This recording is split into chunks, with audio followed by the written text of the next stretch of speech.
Hola mga ante kadayers! Welcome back to the vlog. 2 days wala akong hawak sa camera. Last ko is yung nagpa-injection ako sa clinic. So yun yung last vlog ko.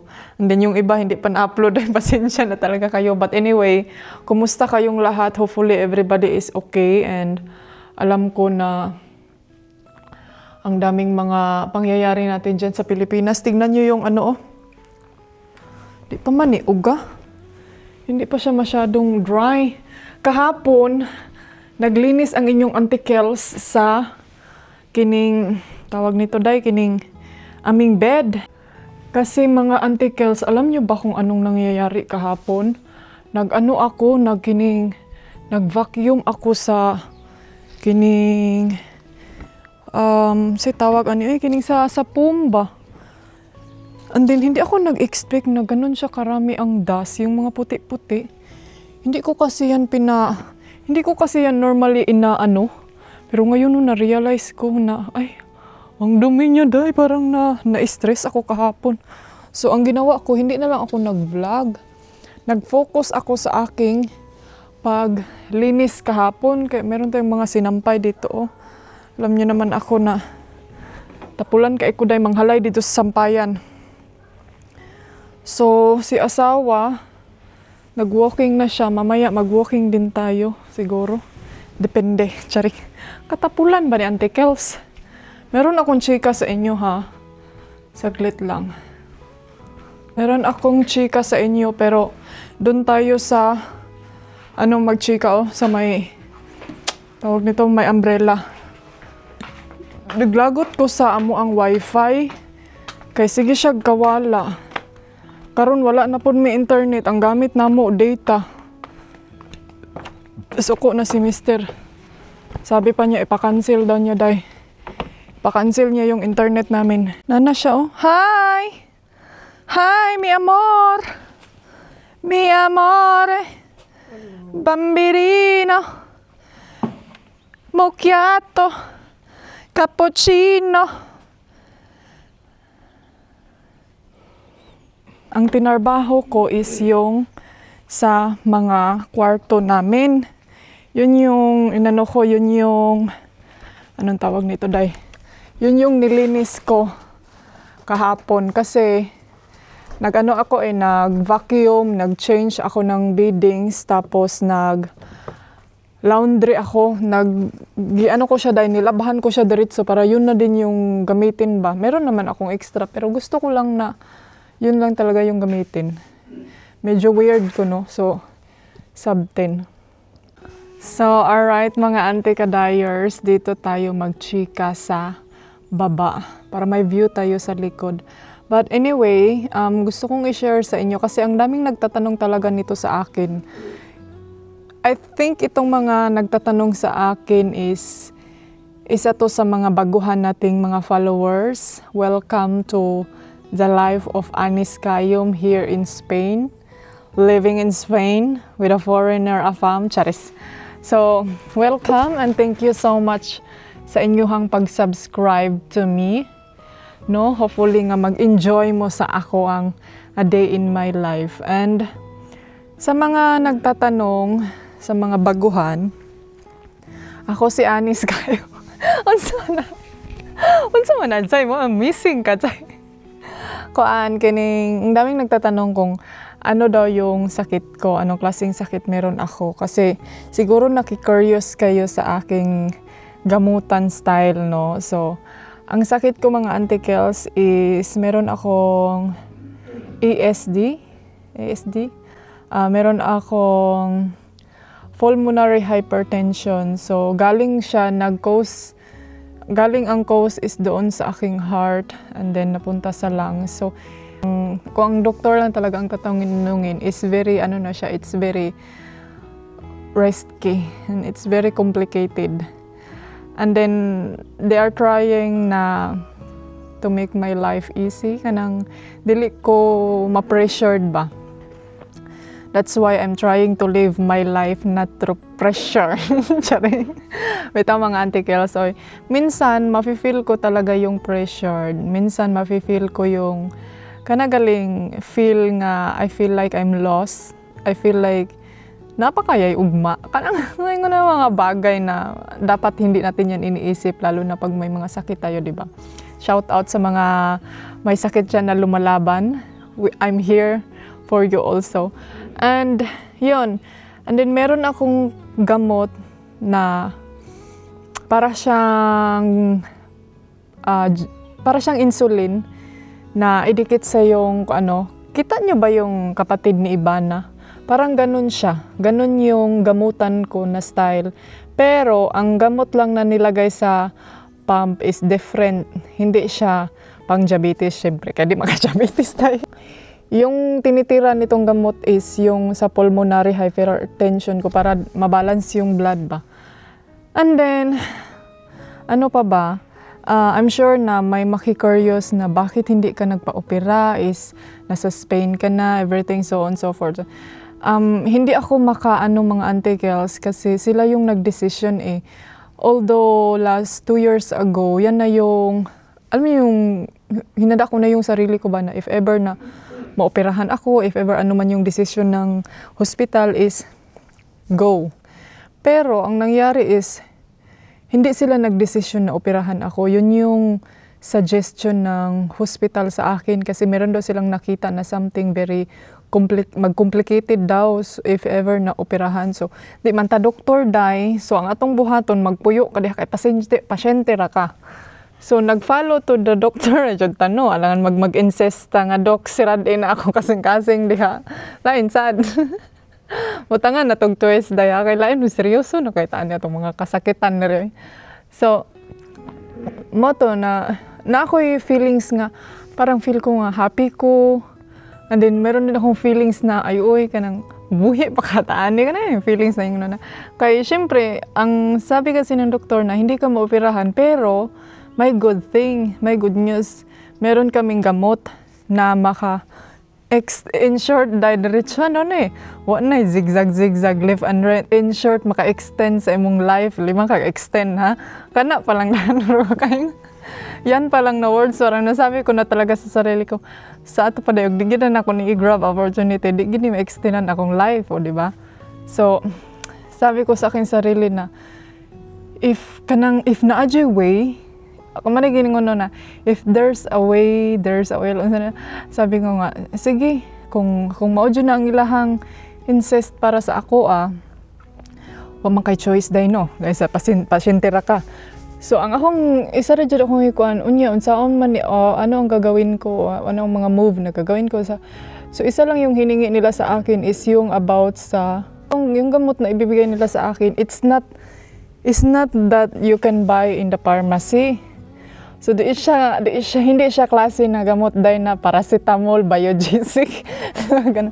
So, it's provided by the government. So, yun parang nakabahan ako mga Auntie Kels kasi hala, paano na ito, kanang kuano niya. And then, buti na lang is meron akong trabaho dito sa YouTube, diba? So, isa na din kayo mga Auntie Kels na nakapag-help out. Hindi siya as in, totally na, kanang nakaano, yung kumbaga naalang ko ikapaproof ba nga, wa ko nag-sitting pretty diri sa Spain. So, sabi nila, i-report ko daw yung work ko as kanang magbayad og gamayng tax ba para ma-member ko sa government something. So yun, may mga nag-help sa akin ng mga friends ko dito. I'm very thankful sa mga nag-advise and this, anong yung mga step. Pati yung doktor ko dahil nasali na siya sa akin. So buti na lang in just instant no, na-fix and everything, and then na-provide nila ako ng gamot. And then na-shock ako mga Auntie Kels kasi ang gamot, dahil murag, makabili man tayo ng isang bahay. Ang 2 months lang dahil murag feel na ako, murag parang nakabahan ako, baka ganito. So, nag-advise naman sa akin yung doktor ko na huwag kang mag-alala as long as you keep going lang lagi daw, keep enjoying life, and then kanang kung sa kaan pa nga, gagawin ko ang lahat para ma-help out lagi daw, para ma-balance ko daw yung aking lifestyle at saka yung buhay na gusto ko, as long as dili lang jud daw ko mag-stop sa medication. So yun yung mga pinaghugutan ko. Na-admit ako sa Madrid kasi pina-admit ako ng aking doktor doon sa Madrid kasi nandun yung pinakamalaking hospital sa Madrid, Valencia. May dalawang hospital lang na kanang malapit lang talaga sa amin dito. So doon niya ako ni-recommend sa Madrid. So sabi niya pumunta ka sa Madrid para ma-providean lagi daw ako ng medication. And dito na namin i-continue yung mga check-up, small check-up every year or something. And then dito na i-continue o deliver ang medication doon sa amo. So mao to mga antikills. Alam niyo ba yung feelings na parang in that month, parang hindi lang siya umabot ng 1 month day. Everything is fixed na talaga. So sabi ko talaga sa aking sarili na thank you Lord kasi binigyan niya talaga ako ng before nag-end ang 2024. Sabi ko talaga sa aking sarili nga, Lord, mahadlok mo dyan ko magpa-opera. Kung na-fay other way, no, muntipas dyan kong dalan. Pero happy ko no kay siyempre, kailangan mong good i-check ang heart ba kung unsa na jud gani proseso dito sa sulod, no? So, meron silang ginawa sa akin na sobrang parang naano na ako, murag nagpanik na ako. So, yung mga doktor, yung mga doktor dito, kaedad raman ako, Zay, bata ka mga doktor na ako, murag manghod ba na ako, murag 30, ako kay 32, ay, kaedad ragid po din ako. Murag ka naging feelings nga, kabalo ka ni sila mo tusok. Kabalo ka. Dahil pagpuyo diha kay gi-studyhan ilang pila ka tuig. Ang ginawa ko mga antikills, no, trust the process na lang jud akong gikuan ato, no, kaya nga syempre si Mr. kuan po ba yan na siya, no, nervyoso po ng dako, nervyoso po ng dako niya, overthinker po kaayo na siya. So and then wala, happy ko sa mga procedure na nangyari sa akin 2 years ago. And now, yun nga lang is, within 1 year, meron akong kanang adjustment sa medication. Kasi yun na nga, every 3 months, imo-move ko siya. And then, sa mga nagsasabi na dapat ginaguide ako, yes, before nila to binigay sa akin mga antikills is, binigyan nila, gipaano pa ako nito, kininggi, kung sa kuan ba bagi-studyhan, before, hindi nila ako pinalabas ng hospital until hindi ako makatry sa aking sarili na ako ang magtusok sa aking self ba. Kanang nagdadalawang isip talaga ako kung i-give up ko tong life ko dito sa Spain. Kasi if i-give up ko to siya dito, wala, okay lang naman. Pero saan ako pupunta dahil? Uwi ako sa Pilipinas. So parang hindi ko, yan yung isa sa rason talaga na parang hindi ko nakikita yung sarili ko doon sa Pilipinas. Lalo na sa mga bagay na mga kailangan nating gawin. Kasi parang ang daming, like yung sa nagpa-check up lang yung ako doon ha. Parang nung last time na nagkasakit ako, nagpa-check up ako sa Pilipinas, parang nai-stress ako dahil sa check up lang. Kaya nga no, punta dito, punta doon, parang hindi gali siya kuan, parang kung in short hindi sa ano ha, parang hindi siya organized jud talaga na kanang, and then ang mahal na feel ko talaga na sobrang mahal. Parang hindi ko na ano na wala ka man lang kanang, like example dito ha, yung sa vaccine ko na about sa vaccine against pneumonia at saka sa flu. Mga antikills, alam niyo ba kung magkano yun sa Pilipinas? Hindi ako nag-expect dahil kasi gusto ko si Mother Earth ko, pavaksinan ko siya ng against. Uy, Zay, pirti man dahil mahala na. Zay, na tagsara man dahil ka makakuha na naglibre. Siguro na yung mga libre, anak, pero kailangan jud nimo na kabalo ka kung asa na pang ano nung mga libre nga mga ingunana. And then nung nalaman ko is yung sa pneumonia vaccine. Hindi ako sure ha, pero yun lang yung nakikita ko sa search ko. 8,000 peso? Patay. And then samantalang dito, binigay lang sa akin ng libre. So parang naano ko ba na, dapat yung mga ganyang bagay no is, dapat sa atin sa Pilipinas ililibre yan kasi daghan naman kong tao sa daghan nagtao sa Pilipinas tayo. At sinyag maabot og 100 ang mga tao diri. Joke lang ha, gi-joke lang tama. Pero alam nyo, dapat to be ano lang ha, kanang dapat unta ba yung mga ganyan is libre yan. But anyway, yun yung story ko. Meron akong pulmonary hypertension from my heart, EST heart. Meron akong butas sa puso na hindi siya lumalaki, from inborn siya na butas. And then, thank you Lord, since I was a baby or until now, is never pa pud kong nag-collapse. Ang ano lang talaga is, dalong kanang, sa nagkadugay, sa tumatagal na panahon is, syempre yung heart ko is hindi siya fully paid. fully fixed. Hindi siya ganon siya ka-healthy, pero pag tumatanda na kasi tayo, lalo na ako, kuan pud kayo kining di pud healthy living, di ba? Atong ba na healthy living maniday. So, pero never ako nagsigarilyo. Yan lang talaga yung mga abog, yung mga, minsan may mga chemical, alam mo ganun. So, yun yung ano ko sa aking self. Parang naano ako dahil happy ko sa mga na help out nila sa akin, na sobrang laki talaga, na parang feel ko kung sa Pilipinas pa yun, wala na dahil murag. Ayaw na lang yun pag-expect kung taas pa kaayo nga kuan. Kay lisod kaayo sa Pilipinas. So alam ko na maraming baguhan dito, so hopefully na naintindihan nyo na yung situation ko, kaya meron akong ganitong gamot. And yun lang talaga yung inano ko sa aking sarili, na enjoy my life, my day. Enjoy kung anong meron ako ngayon. The weather is so blue sky, baby blue sky. Hala oy, asa naman ning ula wifi na mo oy, wa naman ning balik oy. Nag-uul jud ko day ka mo ang wifi pod no, kay sige ka wala-wala unya. Sabi na ni Mr. ipa-cancel daw niya na, ipa-cancel nga 1 year ang gibayaran. Patay ka diha i-cancel nimo. Yan saon na lang na. Mao na akong kakuanan mga antikels pag ganyan. Dapat talaga i-try mo within 3 months, 2 months, sana ba og dili mag-work di. Undangan oy, nganong labdon man ang kinabuhi. Charis. Alam niyo ba mga antikadayers, ako hindi ko masyadong sinishare yung more on details ng aking sitwasyon kasi parang pakiramdam ko kasi is hindi nyo ako magigets ba.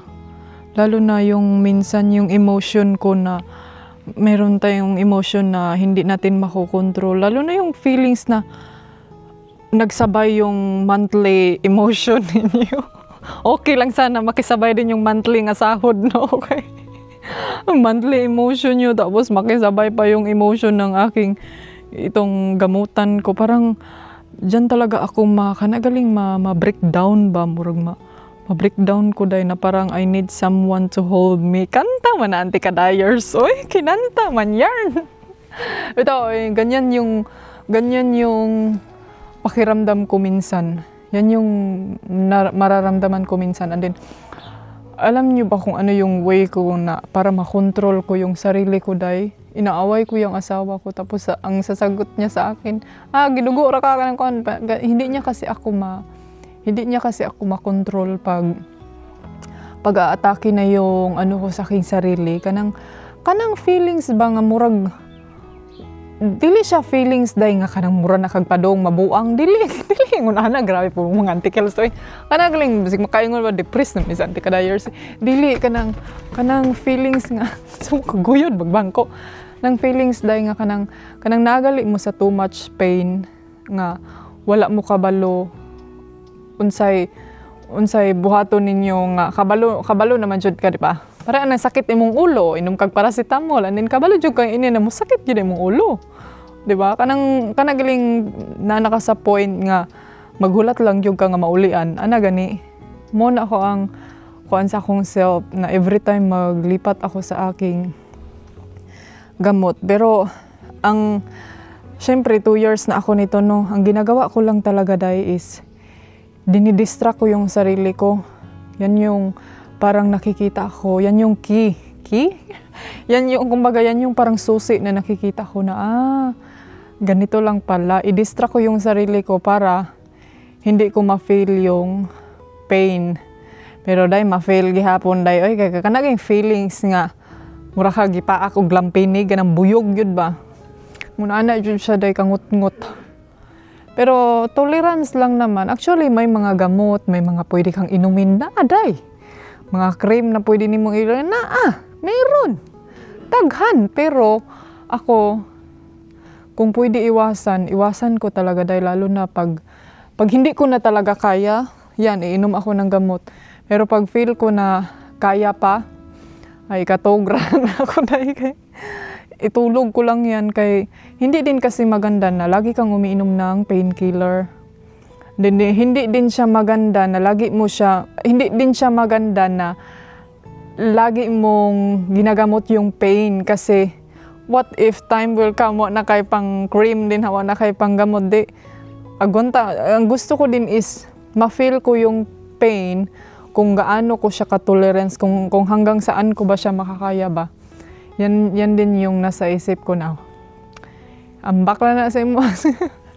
Pag-feel na ko, favorite spot yun ni Felix na nga ko ano ka na. Diha jud siya nagakuan. Wala, na si Mister ba, hindi pa man niya kinuha niya yung kuan. Design daw na niya day ani. I-design naman na niya. Sana all design ang dahon. Nag-ano din ako sa aking computer ngayon. Nag-clean up. Tapos nag-prepare ako sa aking old computer kasi bigay ko yun sa aking kapatid. Tapos may mga nililipat akong file dito sa phone kasi puno na akong cellphone dahil. Sige picture, sige video. Unya mura na bagyo i-post tanan. Selfie dahil 100 ka mo. Hi my love! Hi! I have a new husband. Oh, yeah? Yeah. Are you Guys, I have a new husband. Do you want to see? Cover your face. I don't want them to see. You want to see my new husband? Good out, draw.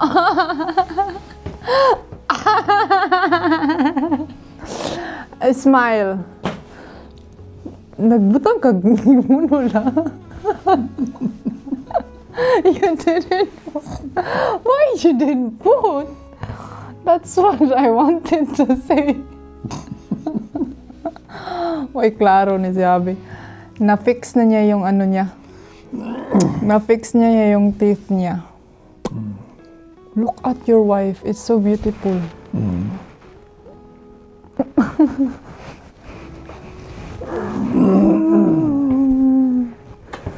Galing siya nag-walking, nag-jogging, sana all nag-jogging. Love need water. The flowers need some water. No, I gave it already this morning. Wara good ni Zay, Gibutang-butang. Kauna ni. Hola! Ayan, tapos na ako nag-relax doon. Nakalimutan ko dahil naaman dahil ko'y gihumulan nga bikini. Gihumulan ako ni kay nalubaran manggod siya, oy. Ay, nako, dolor. Ko siya kasama ang mga kuan. Pero murag di siya matanggal. Di lagi siya matanggal, oy. Wala dyan siya dyan. Di siya matanggal. Nalubadan.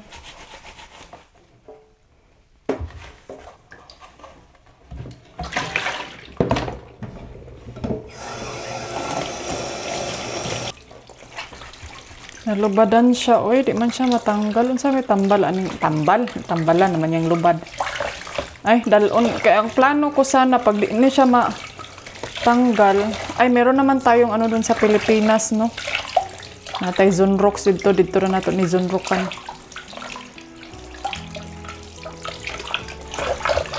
Di siya matanggal. Nung may chlorine, di ba? Sindot ni tatog na kay Zonrox din ha inday ani.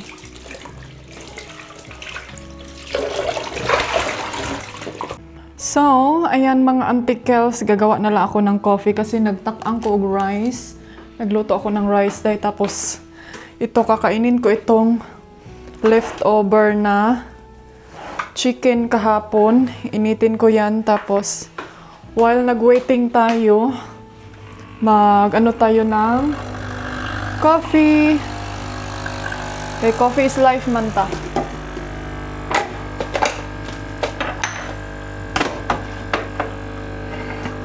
And another life, I wanna be your girl. So pagkatapos nito, ano ako sa aking likod, mag-massage kay murag ikapoy ko kagahapon day, nag-vacuum, naglinis nag-map ko sa dalawang CR namin. Yun yung in-agenda ko kahapon, so medyo sobrang napapagod ako eh. I mean, hindi siya as in, pagmura ko ganang na kuan ba? Kalitan ko sa akong trabaho. Laoy, murag medyo na ako magpalit og bag-ong lens day kay murag ma-nervous man pud ko ani akong lens ay. Nervous ko atong time nga ning kuan ni siya kining niambak sa niambak sa bread. Iniinit ko yung coffee kay ang milk manggod bugnaw. Hi Felix! Tugnaw na, malamig na. But it's okay. It's okay to be okay. Mingaw ko rice. Oy, murag 3 days na ko daywa nag-rice. Rice? Felix, say hello to your viewers, be. Hello! You wear a